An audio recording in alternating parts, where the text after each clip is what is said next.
Okay, welcome to Moby Dick Golf Swing. Um, I don't know whether you have noticed that this is totally unplugged, meaning that there's no editing. It's one cut, so 5 minute, 20 minute. Um, there's no stopping of it, going to computers and edit certain things and taking it out. This is absolutely raw materials. Okay. So there's a benefit of it, and also there's huge disadvantages. Sometimes I misspoke, I repeat myself, all kinds of stuff happens. But just as it is, as it's just like a diamond in the rough. Um, okay. Anyway, today we're going to talk about shallowing and why that Moby Dick swing is superior. Um, as you know, in the many instructors and professional golfers, um, there's a certain camp does one way, certain group of people does a different way, and the most famous one is Sergio Garcia's pulling down the church bell rope. It's like his father taught him, push down and then turn. So that's something that he mastered at it, obviously.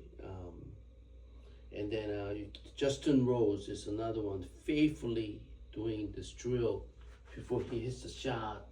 And he does that drill. And then there's a lot of details into that, but that's his structure and his foundation. He doesn't like to this happen. He likes to see his back is looking at the target for a long time, and then that's his structure and foundation. It served him really, really well. Now, recently, as a Bryson DeChambeau also talk about dropping your hand and turn. So that is a huge number of professional, PGA, LIV golf players on that camp. Now, there's now another camp, like George Yanka's camp. Obviously, again, I don't want to talk about a lot of technical words like abduction, internal rotation, honor deviation, all that, technical words the most amateur does not know. And then obviously his famous student Matthew Wolf, and this is what George Gankus ran into it one day. He just lifted the club and then just swings like a bat horizontally, and then he developed a ways he can be able to hit the ball better. So just he lifting it literally in the sky and then just comes around, swing it, and then just turning of it made him shallow the club. So as he doing that move, all this digging into ground and digging this way, and then this part does this together. He doesn't want it to go down, he doesn't want it to go out in front. He's got that GG boxes. It teaches him how to do shallowing. So some people work and then some people doesn't work. I obviously study for golf swing for a long time. So on and off, I follow and then try to do his way. And for me, it did some good, and then ultimately, I moved on. Now, so I consider now, and then there's other people now talking about the rib, and then doing you laterally move your rib cage, and There's a gazillion ways in the YouTube channel. Once again, if you are able to find something and works for you, uh, kudos to you, and then continue to work at it, and then be a good golfer. Okay, so that's basically it, right? So now here comes back to Moby Dick golf swing. Why is, to me, it works for me, and then why this is a superior, and then again, most easiest way to do it. And then to me, dropping it is like automatic automobile. It's like a stick shift. It's a manual move. Other move is flatten yourself and turn. Again, that is, to me, is also like a lot of manual move. Okay, but once you train the Moby Dick hands and arm separation, I will play the video of my swing simultaneously. You can see for yourself. So I know I have to go into the main topic of Moby Dick's shallowing method, but so most people, why is shallowing is important? Because when they do together swing, which is what most people swings. So together, when you do together, when you turn, you come over the top, right? I know that's basically why you are reluctant to turn, and then other kinds of, you have to compensate yourself to do other moves to hit the ball decently, right? But Moby Dick swing, you have to turn. This turn is it. Just like a George Yanka swing, is just pivot is everything. Okay, everything else is just happens. So Moby Dick golf swing shallowing is automatic instead of manually. You have to do something to achieve it. Okay, so when you go together, and then we do the separated in there. So when you go together, and when you train your hands and arm later on, this will go up, and then you end up your backswing of your punch shot, chipping, and full swing. Let's say you from here end of it, and then one goes this way and one goes this way, opposite direction. Because of that club is traveling this way, and this is the shallowing. That is the shallowing of Moby Dick golf swing. So when you do practice of this and this, you are already mastering at shallowing when you do that drill. Because when you do together, turn, you come over the top. But the Moby Dick swing is together, separated. The separated move is shallowing. See where the club is? You already shallow. There's a million swing planes, okay, from as almost as knee high as your neck. If you come in within that area, you can play this game. But most professionals stays on what they call elbow plane to humerus, just below your shoulder. That is the plane, ideal plane for a lot of amateurs and professionals. But certainly Rory McIlroy goes below, almost knee, hands playing here, but goes below his driver to hit inside out. I seen Scotty and the other fade players comes up using the plane of the shoulder or neck plane to come inside to hit a cut.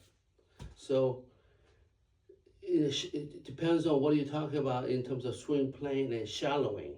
Okay, so I am talking about in general plane of shallowing that you get to about humerus area, we call it here, or elbow plane, right?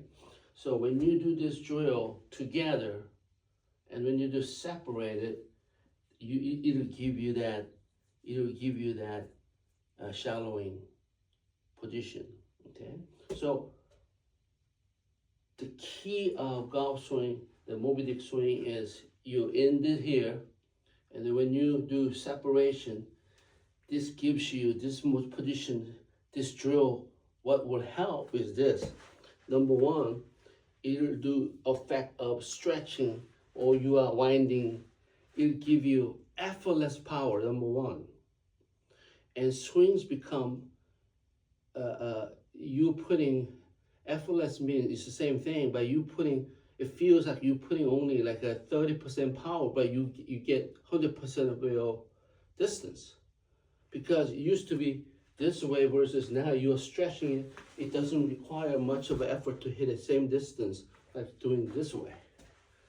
That's one benefit. Second is when you do this here separation, it gives you that less than 90-degree angle at P5. It'll get you to P7. You have a highest probability you get to that P7. Therefore, you have chance to hit the ball on the sweet spot. Remember that? Only way to hit the ball in the sweet spot is, this is the position. Okay? That's the position, only way you hit the ball in the sweet spot. None of these, this will never get you, never hit the ball in the sweet spot. This is it. So here, this separation move, get your 90-degree angle, less than 90, and then you get you the best chance, get to the number 7. And then it'll give you the shallowing, help allows you to get the shallowing, so you get your directional issue solved too. And also from here, technically, here it gives you a little bit more power versus here. The here is almost like you're hitting it, glancing at it. If you hit it from here, it's as if you are hitting it like that. Okay? So, wow. Moby Dick golf swing provides you all that automatically. If you do the training of this simple, one simple drill, together, separated, together. This together, this separated, this drill is the magical drill. This called loading, float loading. You're winding up. It has so many different words for it. Okay, like a figure skater turning, they don't turn like this. Their body has to be closer. Tiger talks about this. So when you do the separation, club doesn't leave you like this. Separation, you're turning, but look at the entire body. It's like a figure skater now, all bunched up together. You watch all the professional golfer, their club is not here. When they remain here for a long time. That's it, figure skater spinning. Okay, so it gives you that main topic shallowing as you do that drill. Okay? Separate it, together, separate it, together. Okay? One last word is this. Let's say you put a dot on your left pocket, and then I told you in one of those videos, treat it as if this arm is continuing to extend it and here's your finger. So when you look at your own video or professional golfer, it's hard to tell whether you are doing this thing properly. 2 ways to really check it is this. When you come doing the movement, if you create a less than 90-degree, that means you do that stretching. That's one way. Number 2 is you can see from, you put dot here and dot to here. Watch this. If your dot is there, when I do this, this dot moved away. So distance from here to here is longest. Watch this. See this here? Distance is shortest. So when you're making that move or professional, club doesn't go this way. They're almost like dropping straight down like this. But they're already, this part is already moved out this much. Look at the distance from dot to dot. If you connect it, it is longest distance. That means that as if when you do stretching, see here, this part and this part is stretched widest. Okay, like a rubber band stretching it. is the distance is the farthest away. Hands here, this part is over here. Okay, so there's two ways to see whether you and other people, other players, they done this stretching really well or not. Okay, so finishing up again, this drill, push together, separated together, will get you shallowing, effortless power, and a direction, all three combined. Most easiest way. Thank you.